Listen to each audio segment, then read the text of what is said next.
Good morning. ನಾನು ನಿಮ್ಮ ಪ್ರೀತಿಯ ಸಹನಾ ಆಚಾರ್. ನನ್ನ ಲೈಫ್ ಚೇಂಜ್ ಆಗಬೇಕು, ಆದರೆ ಡಿಸಿಪ್ಲಿನೇ ಇಲ್ಲ. ಅದಕ್ಕಾಗಿ ನಾನು 21 ಡೇಸ್ ಸ್ಟಡಿ ಚಾಲೆಂಜ್ ತಗೊಳ್ಳೋಣ ಅಂತ ಇದ್ದೀನಿ. ಸ್ಟಡೀಸ್ ಜೊತೆಗೆ ನನ್ನ ವರ್ಕ್ ಲೈಫ್ ಕೂಡ ಬ್ಯಾಲೆನ್ಸ್ ಮಾಡಬೇಕು. ಬೆಳಗ್ಗೆ ಎದ್ದು ಮನೆ ಡೋರ್ ಎಲ್ಲ ಕ್ಲೀನ್ ಮಾಡಿ ರಂಗೋಲಿ ಹಾಕ್ತೆ. ಇದಾದಮೇಲೆ ನಾನು ಕಾಲೇಜ್ ಅಸೈನ್ಮೆಂಟ್ನ ಬರೆಯೋಕ್ಕೆ ಸ್ಟಾರ್ಟ್ ಆದೆ. ದಿನ ಸ್ವಲ್ಪ ಆದರೂ ಓದಬೇಕು ಅನ್ನೋದು ಟಾರ್ಗೆಟ್. ಇದರಲ್ಲಿ ಫ್ಯಾಮಿಲಿ ಟೈಮ್ ಕೂಡ ಇಂಪಾರ್ಟೆಂಟ್. ವರ್ಕ್ ಮತ್ತು ಸ್ಟಡಿ ನಡುವೆ ಬ್ಯಾಲೆನ್ಸ್ ಮಾಡೋದೇ ಒಂದು ಚಾಲೆಂಜ್. ಆಫೀಸಿಗೆ ಹೋಗಬೇಕು, ಬಸ್ ಜರ್ನಿ ಮಾಡಬೇಕು, ಆಫೀಸ್ ಕೆಲಸ, ಇದ್ರ ಜೊತೆಗೆ ಸ್ಟಡಿ ಕೂಡ ಮ್ಯಾನೇಜ್ ಮಾಡಬೇಕು. ಕೆಲವೊಮ್ಮೆ ಡಿಸ್ಟ್ರಾಕ್ಷನ್ ಆಗ್ತೀವಿ, ಸೋಷಿಯಲ್ ಮೀಡಿಯಾ, ಫ್ರೆಂಡ್ಸ್ ಅಂತ. ಬಟ್ ಯಾವಾಗಲೂ ಸ್ಟಡೀಸ್ ಕಡೆ ಫೋಕಸ್ ಮಾಡಬೇಕು. ಇದಕ್ಕಾಗಿ ನಾನು 21 ಡೇಸ್ ಪ್ಲ್ಯಾನ್ ರೆಡಿ ಮಾಡಿದ್ದೀನಿ. ನಮ್ಮ ಕಾಲೇಜಲ್ಲಿ ಫಂಕ್ಷನಲ್ಲಿ ಕೂರೋಕ್ಕಾಗ್ದಲೇ ಸ್ಟೂಡೆಂಟ್ಸ್ ಎಲ್ಲ ಕಾಂಪೌಂಡ್ ಹಾರಿ ಹೋಗ್ತಿದ್ರು.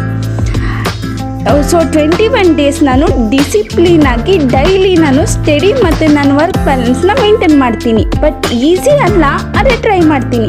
ಕನ್ಸಿಸ್ಟೆಂಟ್ ಆಗಿದ್ದರೆ ಚೇಂಜ್ ಆಗುತ್ತೆ.